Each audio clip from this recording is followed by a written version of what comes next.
Entre nos cultures. La LPO, Ligue de protection des oiseaux, a étendu ses actions à la protection de la biodiversité.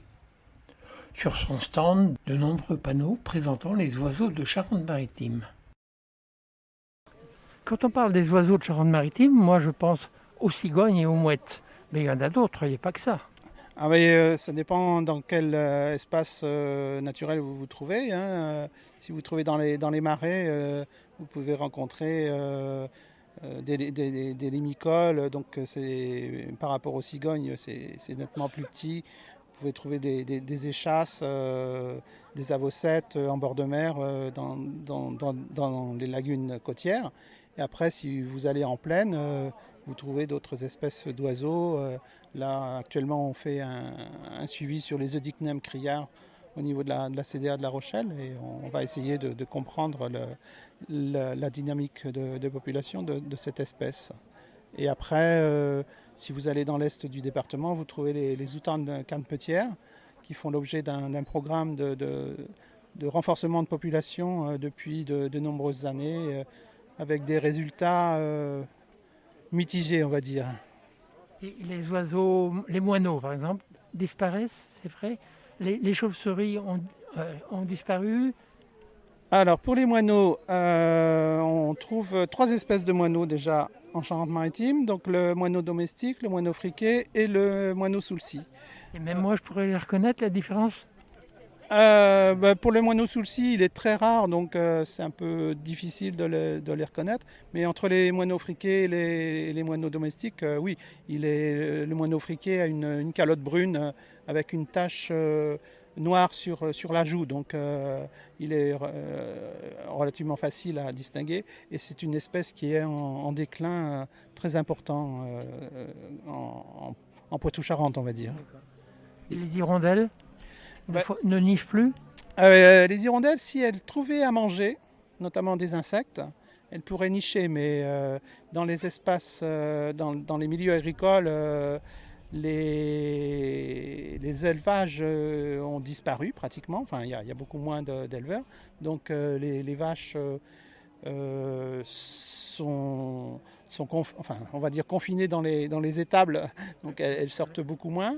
Et ces espaces sont moins accueillants pour les mouches et donc pour les hirondelles rustiques. Donc ça explique.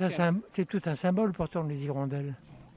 Ah ben, c'est le symbole du printemps, on va dire.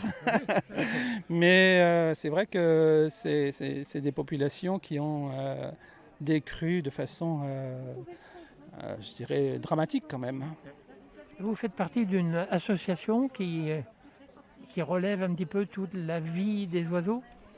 Mais oui, ici on est sur le stand de la LPO, donc la Ligue pour la protection des oiseaux, donc qui existe depuis 1912 et pour lesquelles on mène des actions de conservation et on fait des recensements tous les ans.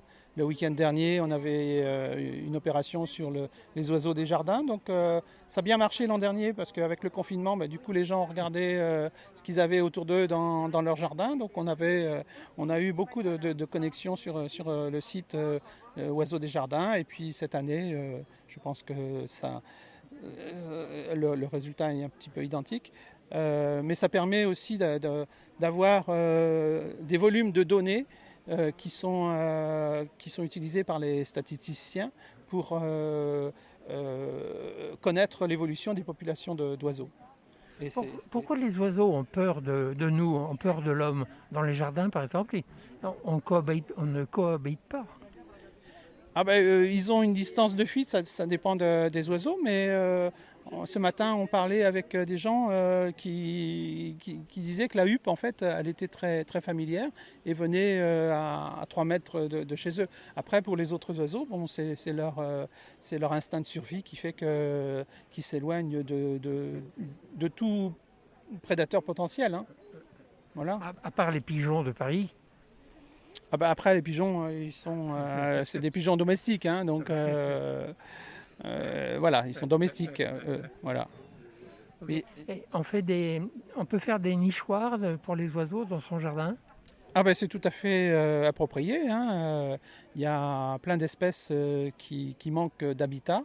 Donc pour les mésanges notamment, toutes les cavités qui sont bouchées ou qui n'existent plus peuvent être compensées par l'installation de nichoirs.